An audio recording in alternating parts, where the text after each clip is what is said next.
How's it going, everybody? It's Prod here, and welcome back to another video, an Armored Core 6 video, where we can actually play it, and you guys can see my experience with it.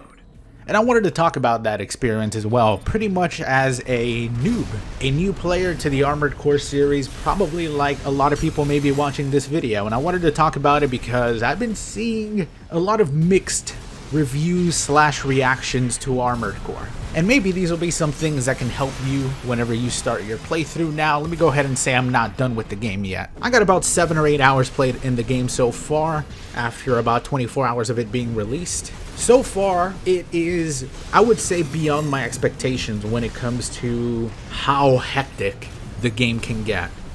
Now, in the background, you guys are going to see a couple of are sort of like 1v1 arena fights, but these are against NPC characters that they progressively got more and more difficult. You'll even see with one of these fights that he's so fast and chaotic that I was having a real hard time fighting him. But we'll get into that. I have never played any Armored Core game in the past. I remember people were asking me if I was going to go back and play any of them, but I thought this was going to be such a different experience than the older games that I thought I might as well start with this one. And from the consensus of most people, that seems to be the case. Even people who were veterans or even played the Armored Core games back in the day say they are having issues and struggling with this game because it is a punishing game. Don't get me wrong, I would say that it's, on par with difficulty for something like Sekiro. And the reason I say that is not because in style of gameplay, it's more like until you get used to the game and you learn how to play the game and maneuver around and really work with your build and kind of figure out what you like to use when it comes to weapons and what type of Armored Core you actually want to use, it is going to be punishing.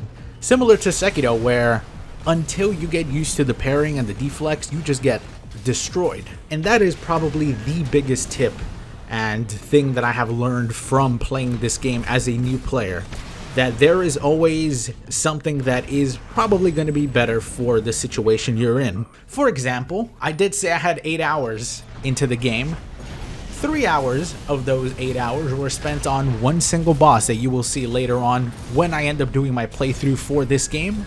Part 1 will probably come out soon, or maybe even came out already, maybe today or tomorrow. But just make sure you subscribe if you want to see that, of course, and hit the little bell thing so you don't miss a part, because YouTube loves to do that. But I was stuck on this boss for 3 hours, and it was pretty much out of stubbornness.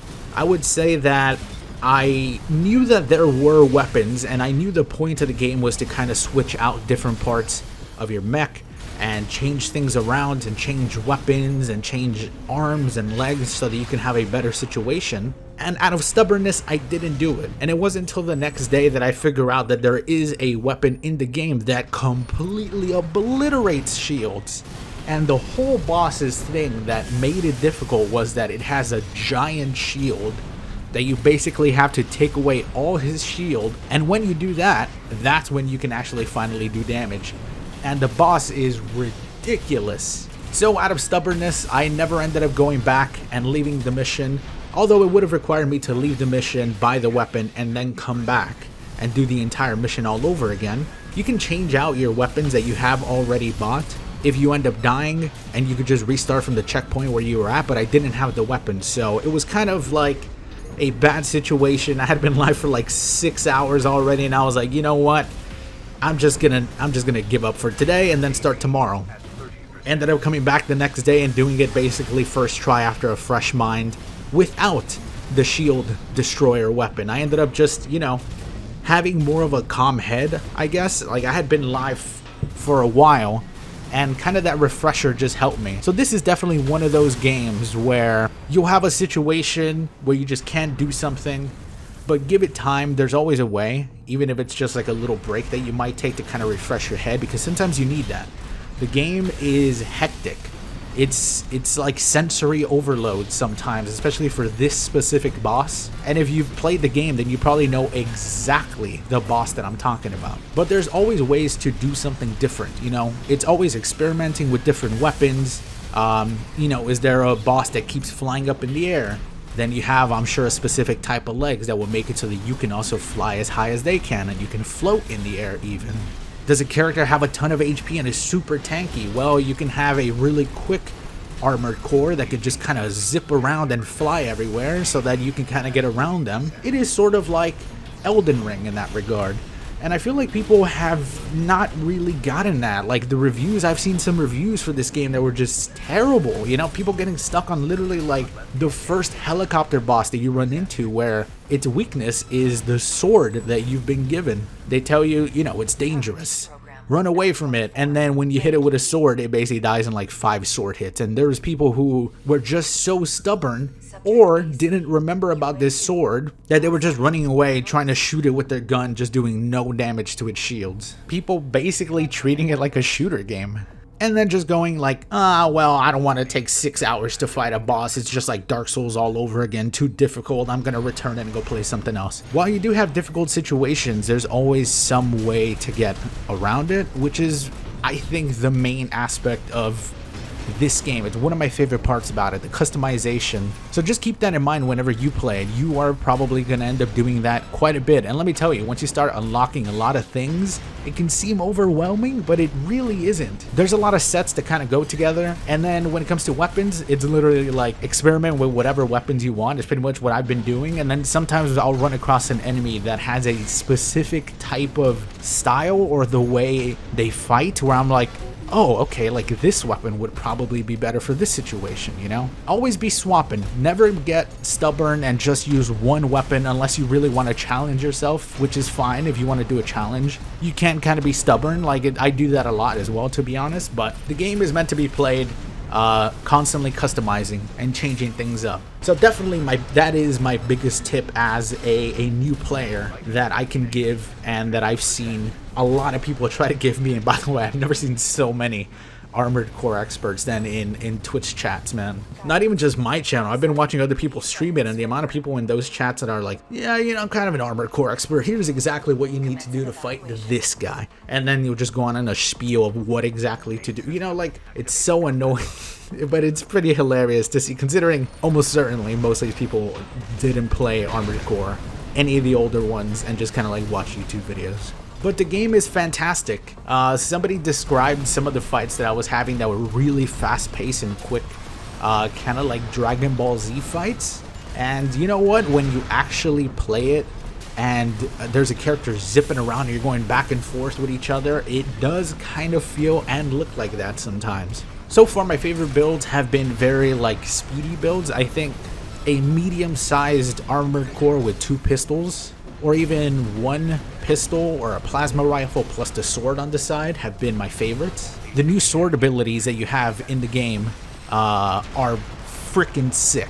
Closing in and being able to get in there with your sword as a giant mech feels so damn satisfying. Just obliterating like 2000 HP or obliterating somebody's shield because the sword do a ton of shield damage. Really, really fun.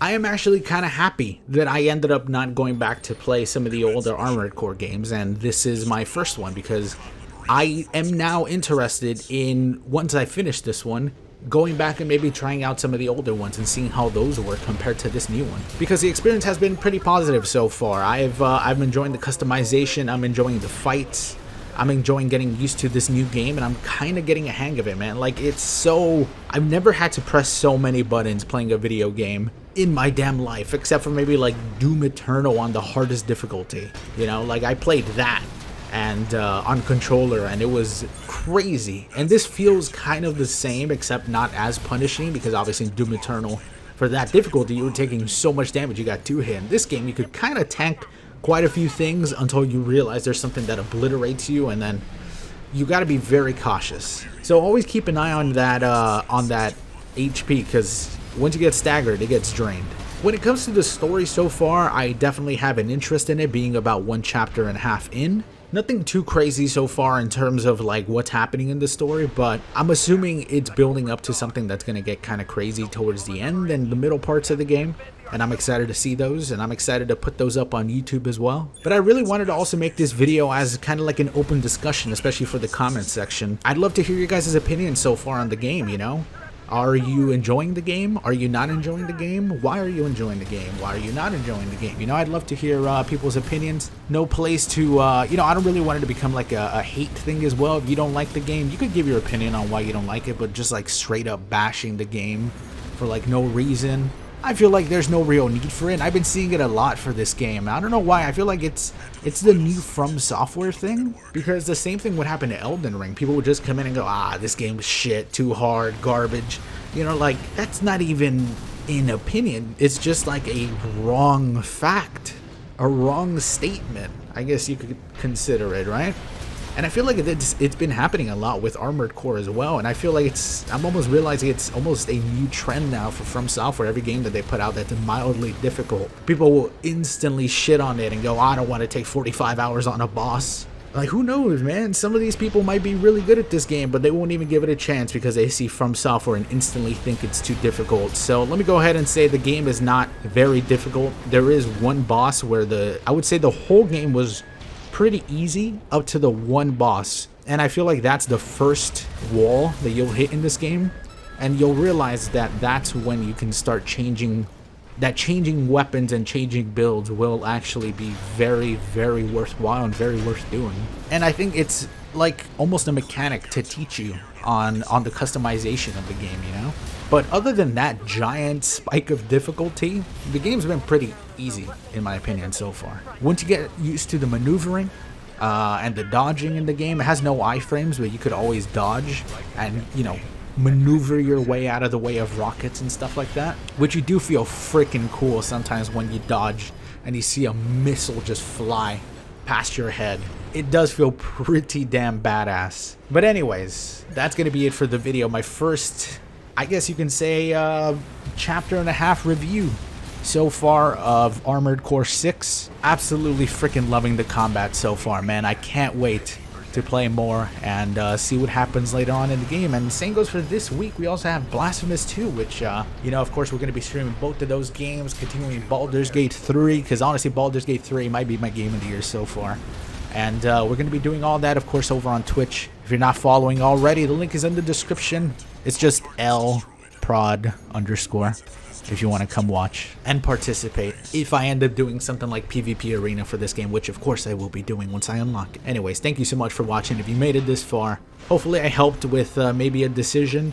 If you want to play Armored Core 6 yourself, I would definitely suggest it's like 60 bucks right now, so you know what? It's not a bad deal in my opinion. I think it's pretty damn good. Anyways, have a good one, everybody. See you all in the next one.